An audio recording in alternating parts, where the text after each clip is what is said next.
Our next speaker is Gersham Avery.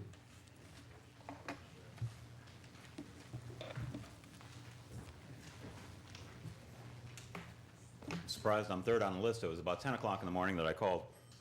60 seconds, is that what it is? 2 minutes? 3 minutes. 3 minutes, okay. Who's the attorney? Our city attorney. Do you get elected? Okay.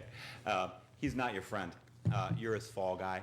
When the voters find out what you tried to pull off, you guys will get the repercussions in November, and he'll walk away scot-free out of it. He's not your friend.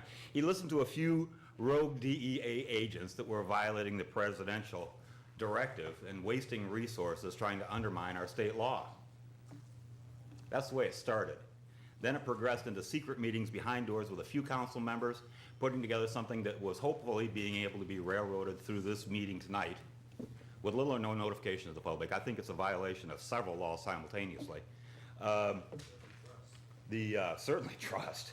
The Open Meetings Act, all of these secret behind the closed doors things that took place, like at the Michigan Municipal League and stuff like that, where they were figuring out how Ann Arbor was going to function against the will of the voters.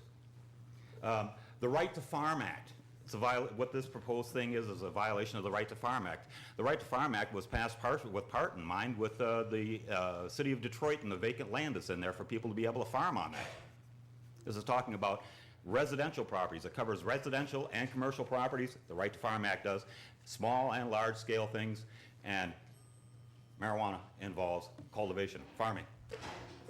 The Medical Marijuana Act itself, you're trying to undermine the civil rights that were granted by the citizens of the state in an underhand, backroom, secret method, and the Ann Arbor City Charter itself.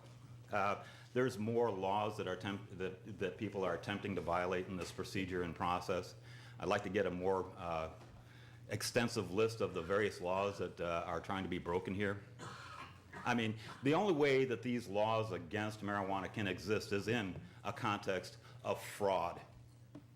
I mean, right now, the federal law, it says that marijuana has no accepted medical use in the United States today, and we all know that's a lie. And maintaining that lie is the only way the federal laws are being kept in place right now, especially the very thinnest of threads. The ASA, Americans for Safe Access, they're suing the federal government because of that specific lie that is being being thrust upon us by the federal government, that there's no medical use for marijuana in the United States, nothing accepted. It's a lie. And I consider it to be a criminal act of fraud because of the financial incentives involved. 70% of the DEA budget is based upon the marijuana eradication programs. And without that money involved, it would have been gone a long time ago. But in order to keep their jobs, all they have to do is just say no. Thank you. It's fraud.